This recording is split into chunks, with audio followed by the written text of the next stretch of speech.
Back to news. Telugu రాష్ట్రాల్లో ఎన్నికల కోలాహలం కనపడుతోంది. రేపు జరిగే ఎన్నికలలో ఓటు వేసేందుకు హైదరాబాద్ జనం పల్లెబాట పడుతున్నారు. బస్ స్టాండ్, రైల్వే స్టేషన్లు రద్దీగా కనిపిస్తున్నాయి. సంక్రాంతి రాగానే పల్లెకు పయనమైనట్టు ఇప్పుడు సిటీ జనం సొంతూళ్లకు వెడుతున్నారు. పిల్లలకు సమ్మర్ హాలిడేస్, ఉద్యోగులకు 3 రోజుల పాటు వరుసగా సెలవులు రావడంతో సిటీ జనం పల్లెకు కదులుతున్నారు. ఓట్ల పండుగకు వెళ్లే ప్రయాణికులతో హైదరాబాద్ విజయవాడ హైవేపై ట్రాఫిక్ జామ్ అయింది. పెద్ద సంఖ్యలో వాహనాలు రోడ్లపైకి రావడంతో పలుచోట్ల ట్రాఫిక్ జామ్ ఏర్పడింది. చౌటుప్పల్, పంతంగి టోల్ ప్లాజాల వద్ద వాహనాలు బారులు తీరాయి. నిన్న ఉదయం నుండే పోటెత్తిన జనంతో హైదరాబాద్ విజయవాడ జాతీయ రహదారిపై వాహనాల రద్దీ పెరిగింది.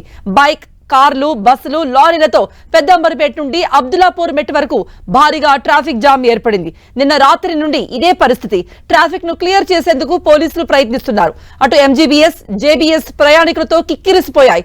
సరిపడా బస్సులు లేకపోవడంతో తీవ్రంగా ఇబ్బందికర పరిస్థితులు ఏర్పడ్డాయి. మరోవైపు విజయవాడ, గుంటూరు, కాకినాడ, విశాఖపట్నం, శ్రీకాకుళం వైపు వెళ్లే రైళ్లన్నీ కిక్కిరిసిపోయాయి. సికింద్రాబాద్, నాంపల్లి, కాచిగూడ రైల్వే స్టేషన్లు జనసంద్రంగా మారాయి. ఏపీలో ఈసారి జరుగుతున్న ఎన్నికల్లో తమ తీర్పును చెప్పాలన్న పట్టుదలతో హైదరాబాద్ లో స్థిరపడిన ఏపీ ఓటర్లు డిసైడ్ అయినట్టుగా తెలుస్తోంది. దీంతో ఎవరికి వారు తమ సొంత ఖర్చులతో ఊళ్లకు వెళుతున్నారు. అదే సమయంలో ప్రత్యేక బస్సులు, రవాణా సౌకర్యాలను కల్పించిన నేతలకు అనుగుణంగా జర్నీలు చేస్తున్న వారు ఉన్నారు.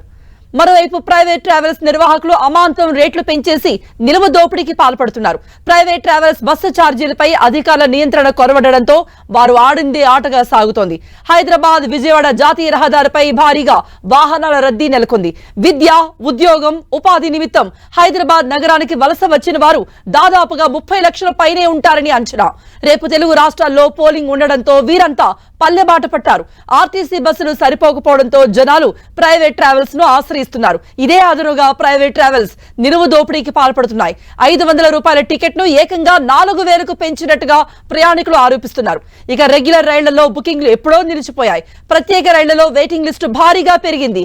ప్రయాణికుల డిమాండ్, రద్దీ బాగా ఉండడంతో ఛార్జీలను అమాంతంగా పెంచేశాయి ప్రైవేట్ యాజమాన్యాలు.